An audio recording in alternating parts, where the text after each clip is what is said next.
సిప్యాక్ అనే survey agency ఒక survey చేసింది. ఆ సర్వే రిపోర్ట్ బయటకొచ్చింది. నా వెనక కనిపిస్తుంది మీకు అదే డీటెయిల్‌గా చెప్తా. ఆ సర్వే రిపోర్ట్‌లో ఇప్పటికిప్పుడు ఎన్నికలు జరిగితే కాంగ్రెస్ పార్టీకి ఎన్ని సీట్లొస్తాయి అనేది ఒక సర్వే రిపోర్ట్ ఇచ్చింది. అయితే అది కాంగ్రెస్ పార్టీని పెద్ద షాక్‌లోకి నెట్టింది. ఎందుకంటే ఈ రోజున్న పరిస్థితుల్లో, ఇప్పుడున్నటువంటి పరిస్థితుల్లో ఇప్పటికి ఇప్పుడు ఎన్నికలు జరిగితే కాంగ్రెస్ పార్టీకొచ్చే సీట్లు 20 చిల్లర అంతే. అంటే పాస్ మార్కులు కూడా లేరు. ఇప్పుడు మామూలుగా మనం 100 మార్కులకి పేపర్ అనుకుంటే 35 పాస్ మార్కులు అంటాం. మన దగ్గర 119 మంది ఎమ్మెల్యేలు ఉన్నారు. అంటే 100 కంటే ఎక్కువ. 35 వస్తేనే 100ల పాస్ అంటే ఇక్కడ 119ల 30 కూడా రాలే. అట్టర్ ఫెయిల్యూర్ కింద అన్నట్టు లెక్క. ఆ లెక్క గనక తీసుకుంటే అట్టర్ ఫెయిల్యూర్. ఫ్లాప్ అయినట్టు మొత్తం. ఇప్పుడు ఎప్పుడైనా సరే ప్రభుత్వాలు 2 సార్ల, 3 సార్ల అధికారాలను చేపడితే గనక కొంత ప్రభుత్వాల మీద వ్యతిరేకత ఉంటది. ఇప్పుడు 2 సార్లు ప్రభుత్వాలను ఏర్పాటు చేసిన తర్వాత మూడోసారికి ప్రభుత్వాల మీద వ్యతిరేకత ఉండడం కామన్‌గా చూస్తాం మనం ఎక్కడైనా సరే. ఇప్పుడు మొన్న వెస్ట్ బెంగాల్‌లో ఎన్నికలు జరిగినాయి. అక్కడేంది 3 సార్లు మమతా బెనర్జీ అధికారంలో ఉంది. మూడోసారి తర్వాత ఆమె మీద వ్యతిరేకత వచ్చింది. వ్యతిరేకత వచ్చి పశ్చిమ బెంగాల్‌లో ఆమె పార్టీ ఓడిపోయింది. అట్లా మీరు చాలా రాష్ట్రాలలో రిజల్ట్స్ చూడుర్రి. కనీసం 5 ఏళ్ల తర్వాతనన్నా వస్తది. ఒక టర్మ్ తర్వాతనన్నా వస్తది. కానీ ఇప్పుడు కాంగ్రెస్ పార్టీ అధికారంలోకి వచ్చి ఎన్ని రోజులైతుంది? 2.5 ఏళ్ళు కదా గట్టిగా మాట్లాడుకుంటే. డిసెంబర్‌లో వచ్చిర్రు వాళ్ళు. మొన్న పోయిన డిసెంబర్‌కి 2 ఏండ్లయింది. ఇప్పుడు మనం జూన్‌లో ఉన్నాం. అంటే గట్టిగా మాట్లాడుకుంటే 2.5 ఏండ్లయితుంది. 2.5 ఏండ్లల్లా ప్రభుత్వం మీద ఇంత వ్యతిరేకత ఉంటదా మరి? ఎప్పుడన్నా చూస్తామా మనం ఇట్లాంటివి? నాకు తెలిసి ఏ రాష్ట్రంలో ఉండకపోవచ్చునేమో. ఉదిక్ రేవంత్ రెడ్డి గారేమో 10 ఏండ్లు నేనే అధికారంలో ఉంటా, నేనే ముఖ్యమంత్రి అయితా అంటుండు. కానీ ఇగో ఈ సర్వే రిపోర్ట్ చూసిన తర్వాతనన్నా రేవంత్ రెడ్డి గారు ఆయన మాట్లాడుతున్న మాటలు వెనక్కి తీసుకోవాలి. ఆయన అనుకుంటుండు కావచ్చు, కానీ జనం అనుకుంటలేరు అట్లా. జనం ఆయన గెలవాలి అని, వాళ్ళ పార్టీ గెలవాలని అనుకుంటలేరు. జనం అనుకుంటలేరు. ఇప్పుడు ఇది సర్వే జనాల దగ్గర నుంచి తీసింది. కామన్ పీపుల్ దగ్గరికి పోయి వాళ్ళు చేసినటువంటి సర్వేలో వాళ్ళు శాంపిల్స్ తీసుకొని చేస్తే వచ్చినటువంటి సర్వే. ఇప్పటికిప్పుడు ఎన్నికలు జరిగితే తెలంగాణలో అంటే 2.5 ఏండ్లలో ఎంత విపరీతమైన వ్యతిరేకతను మూటగట్టుకున్నారు అనేది ఒకసారి ఈ సర్వే రిపోర్ట్ చూస్తే తెలుస్తుంది. మీకు ఒకసారి రిపోర్ట్ కూడా చూపిస్తా, దాని తర్వాత మళ్ళీ మాట్లాడదాం. ఇది సిప్యాక్ అనే సర్వే ఏజెన్సీ చేసింది. తెలంగాణ ప్రజల మూడేంది అనే దాని మీద పోల్ బెట్ చేసిరు వాళ్ళు. తెలంగాణ ప్రజల మూడు ఎట్లా ఉంది అనే దాని మీద చేస్తే ఇగో ఇది పార్టీ నేమ్, ఇవి పార్టీకి ఉన్నటువంటి గుర్తులు, వాళ్ళకు వస్తున్నటువంటి సీట్లు ఏంది అనేది చాలా క్లారిటీగా చేసిరు.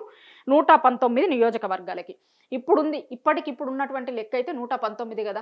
సరే రేపు పొద్దున డిలిమిటేషన్ జరిగి నియోజకవర్గాలు పెరుగుతాయి అని అంటున్నారు. డిలిమిటేషన్ జరిగి నియోజకవర్గాలు పెరిగితే వేరే లెక్క. కానీ ఇప్పుడు చేసిన సర్వే ఇప్పటికిప్పుడు ఉన్నటువంటి పరిస్థితులలో అని చెప్పారు కదా. అంటే ఇప్పటికున్నాయి 119. మొన్న 119కే ఎన్నికలు జరిగినాయి కదా. సో ఆ 119లో ఇప్పటికిప్పుడు ఎన్నికలు జరిగితే బీఆర్ఎస్కి 84 సీట్లు వస్తాయట.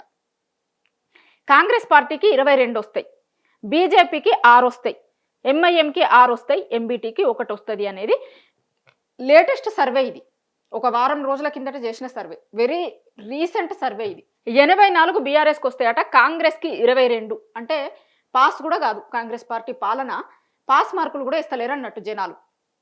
బీజేపీ కూడా తగ్గినాయి, ఇప్పుడు మొన్న వచ్చిన దానికంటే కూడా తగ్గినాయి. కానీ కాంగ్రెస్ అధికారంలో ఉంది కదా. ఇప్పుడు 2.5 ఏండ్లల్లా ఎందుకు ఇంత వ్యతిరేకత మూటగట్టుకుందంటారు?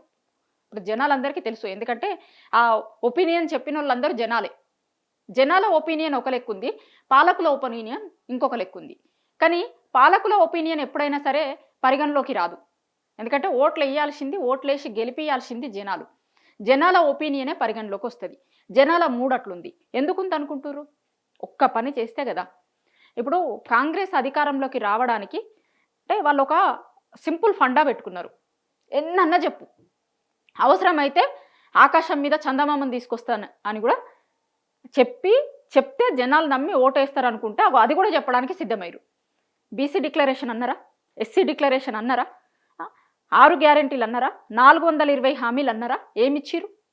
ఇప్పుడు 6 గ్యారెంటీలు అయితే వాళ్ళు ఎంత ప్రచారం చేసిరంటే గ్యారెంటీ కార్డు పట్టుకొని ఇంటింటికి పోయి గడప గడపకు పోయి 100 రోజులల్లో 6 గ్యారెంటీలు అమలు చేస్తాం. 100 రోజులు, మీరు ఎక్కువ రోజులు కూడా ఆగాల్సిన అవసరం లేదు. అధికారంలోకి వచ్చిర్రు అనుకోండి, ఇప్పుడు ఎన్నికల రిజల్ట్ ఏ రోజు వస్తుందో ఆ రిజల్ట్ వచ్చిన రోజు నుంచి 100 రోజులు మీరు చూసుకోర్రిగా. 100 రోజులల్లో 6 గ్యారెంటీలు అమలు చేయకపోతే ఏడు కంటే అడిగన్నారు. ఇగో ఈ గ్యారంటీ కార్డు మీరు ఇంట్లో పెట్టుకోరి, మళ్ళీ రేపు పొద్దుగాల ఎవరైనా కాంగ్రెస్ వాళ్ళు వస్తే మీరు అడగాలి.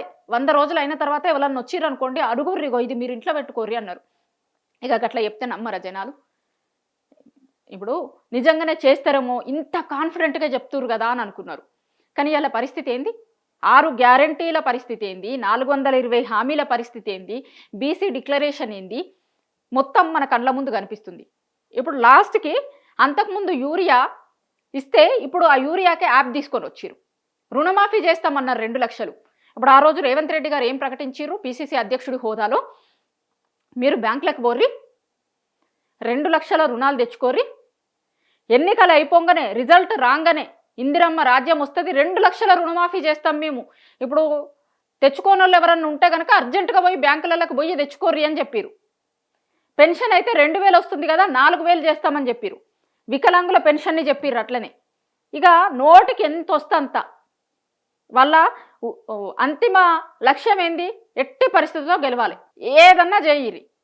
తిమ్మిని బమ్మిని దిమ్మిని చేసిన అంటారు చూసిరా, అట్లా ఏం చేసైనా సరే మేము గెలవడానికి ఇగో గిదా ఇది చెప్తే ఇక్కడ గెలుస్తామా చెప్పేయిర్రి. తర్వాత చేస్తామా చెయ్యమా అనేది తర్వాత చూసుకుంటావా కానీ చెప్పేయిర్రి. అగో అట్లా చెప్పారు. ఇలా జనాలకి 2 ఏళ్ళకి అర్థమైంది. 2 ఏళ్ళకి కాదు, నిజానికి 100 రోజులు అయిపోగానే అర్థమైపోయింది వాళ్ళకి. ఎందుకంటే 6 గ్యారంటీల గ్యారంటీ కార్డు ఇచ్చి ఏం చెప్పారు? 100 రోజులలో చేస్తామన్నారు కదా. 100 రోజులు అయిపోవడంతోనే జనాలకు అర్థమైంది. సరే అయినా వెయిట్ చేసిరు. సరే 100 రోజులు అన్నారు కదా, 200 రోజులు టైం ఇద్దాం అనుకున్నారు. 200 పోయింది, 300 పోయింది, 300 రోజులు అయిపోయింది, సంవత్సరం అయిపోయింది, చేస్తలేరు. సంవత్సరంలోనే అర్థమైంది. ఇప్పుడు 2 ఏళ్ల తర్వాత సర్వే రిపోర్ట్ ఇది వస్తుంది కానీ సంవత్సరం తర్వాత అర్థమైపోయింది జనాలకి. ఇక వీళ్ళు ఏం మార్పు తీసుకురారు, మార్పు అని చెప్తే మేము నమ్మి బోర్ల పడ్డాం. ఆ మార్పు ఏంటంటే అప్పటిరాక వస్తున్న ఏవి మీకు రావు అనే మార్పు తీసుకొని వచ్చిరు మాకు. అప్పటిరాక కనీసం రైతు భరోసా, రైతు బంధు సంవత్సరానికి 10,000 వస్తుండే 5,000 వీళ్ళు వచ్చి 15,000 ఇస్తాము అంటే నమ్మి బోర్ల పడ్డాం. 10,000 పోయినాయి, 15,000 పోయినాయి, ఏం వచ్చే పరిస్థితి లేదు అని. ఫస్ట్ సంవత్సరం ఇయ్యకనే పోయారు కదా రైతు బంధు, రైతు భరోసా. ఇక రుణమాఫీ పరిస్థితి ఏంది? సీఎంగా ఉన్నటువంటి రేవంత్ రెడ్డి గారు ఆ రోజు బహిరంగ సభ వేదికల మీద మాట్లాడిరు. కానీ సీఎం అయిన తర్వాత కన్వీనియంట్గా దాన్ని మర్చిపోయారు. ఎంతమందికి చేసిరు? మొత్తం మందికి వచ్చిందా? ప్రభుత్వమే మొత్తం మందికి రాలేదని చెప్పింది. కొన్ని ఇబ్బందులు ఉన్నాయి దాంట్లో, అందరికీ రాలేదు అని వాళ్ళే రకరకాల సందర్భాలలో చెప్పారు. ఇగో ఇట్లాంటి పరిస్థితులు ఉంటే మరి ఎట్లాంటి రిజల్ట్ వస్తుంది? ఇట్లాంటి రిజల్ట్ వస్తుంది. ఇప్పటికిప్పుడు ఎన్నికలు జరిగితే 22 వస్తాయి అనేటువంటిది ఒక సర్వే ఏజెన్సీ చేసినటువంటి సర్వేలో బయటపడ్డది. ఇది కాంగ్రెస్ పార్టీకి నిజంగా షాక్ ఇచ్చేది. అంటే జనాలకి ఏది పడితే అది చెప్పి అధికారంలోకి వచ్చిన తర్వాత మేము ఏం చేయకపోతే జనాలు ఏం ఆలోచించరు, లేకపోతే జనాలకంతా గుర్తుండవు మేము చెప్పిన మాటలు అని అనుకునే నాయకులకి నిజంగా ఇది ఒక చెంపపెట్టు లాంటిది. జనాలకు అన్నీ గుర్తున్నాయి కాబట్టి ఇవాళ మీరు ఎవరికి ఓటేస్తారు అంటే మాకు చెప్పిర్రు వీళ్ళు చెయ్యలేదు కాబట్టి ఓటేయము అని చాలా క్లారిటీగా చెప్పిర్రు అక్కడ జనాలు. ఆ జనాలు చెప్పిర్రు కాబట్టి ఇవాళ 22 సీట్లు వచ్చినాయి వాళ్ళకి. సో ఇది ఆ సర్వే చేసినటువంటి వాళ్ళు ఇప్పటికిప్పుడు ఎన్నికలు జరిగితే తెలంగాణ ప్రజల మూడ్ ఎట్లా ఉంది అనే దాని మీద సర్వే చేస్తే కాంగ్రెస్ పార్టీకి వచ్చినటువంటి సీట్ల సంఖ్య 20 చిల్లర, 22 వచ్చినాయి వాళ్ళకి. అంటే పాస్ మార్కులు కూడా రాలేదు. జనాలు మిమ్మల్ని పాస్ కూడా చేయలేదు, ఫెయిల్ అయ్యారు అంటున్నారు. మీరు ప్రజలకు ఇచ్చినటువంటి హామీల విషయంలో ఫెయిల్ అయ్యారు కాబట్టి మిమ్మల్ని మీ ఎమ్మెల్యేల సంఖ్యను ఫెయిల్గానే చూపిస్తున్నారు. ఇది జనాల ఒపీనియన్. ముఖ్యమంత్రి గారు బహిరంగ సభలలో చెప్తున్నటువంటి ఒపీనియన్ వేరు కానీ జనాల ఒపీనియన్ ఇది. రేపు పొద్దున ఎన్నికలు జరిగితే కూడా అప్పుడు కూడా ఇదే పరిస్థితి కంటిన్యూ అయ్యే అవకాశం కనిపిస్తుంది. ఎందుకంటే 2.5 ఏళ్లకే ఇంత వ్యతిరేకత వస్తే 5 ఏళ్ల వరకు ఇంకా కొంతమంది సరే తర్వాత చేస్తారేమో, ఇప్పుడు చేస్తారేమో, అప్పుడు చేస్తారేమో అని చూసేటోళ్ళు ఉంటారు చూసిరా. ఇంకొకటి ఇప్పుడు పడుతున్నటువంటి ఇబ్బందులు ఉన్నాయి చూసిరా, వాటిని కూడా జనాలు మర్చిపోతారు అనుకుంటారు కానీ జనాలు ఎవరు మర్చిపోరు. ఎందుకంటే పర్సనల్గా పడుతున్నటువంటి ఇబ్బందులు ఉన్నాయి చూసిరా, వాళ్ళు దాన్ని మర్చిపోరు. అదంతా వాళ్ళకి ఎన్నికలు వచ్చినప్పుడు ఓట్ల రూపంలో చూపిస్తారు. జనాల ఒపీనియన్ని ఓట్ల రూపంలో చూపిస్తారు. వాళ్ళకి టైం వచ్చినప్పుడు, అవకాశం వచ్చినప్పుడు బయటకు వచ్చి కొంతమంది ఓకల్గా మాట్లాడకపోయి ఉండొచ్చు, కానీ సమయం సందర్భం వచ్చినప్పుడు వాళ్ళల్లో ఉన్నటువంటి వ్యతిరేకత ఓట్ల రూపంలో పడుతుంది. అదే ఇవాళ కాంగ్రెస్ పార్టీకి 22 సీట్లు వస్తాయి అని చెప్పడానికి కారణమైంది జనాలలో ఉన్నటువంటి వ్యతిరేకత. నిజంగా కాంగ్రెస్ పార్టీకి ఈ సర్వే షాక్ ఇచ్చిందని చెప్పుకోవచ్చు.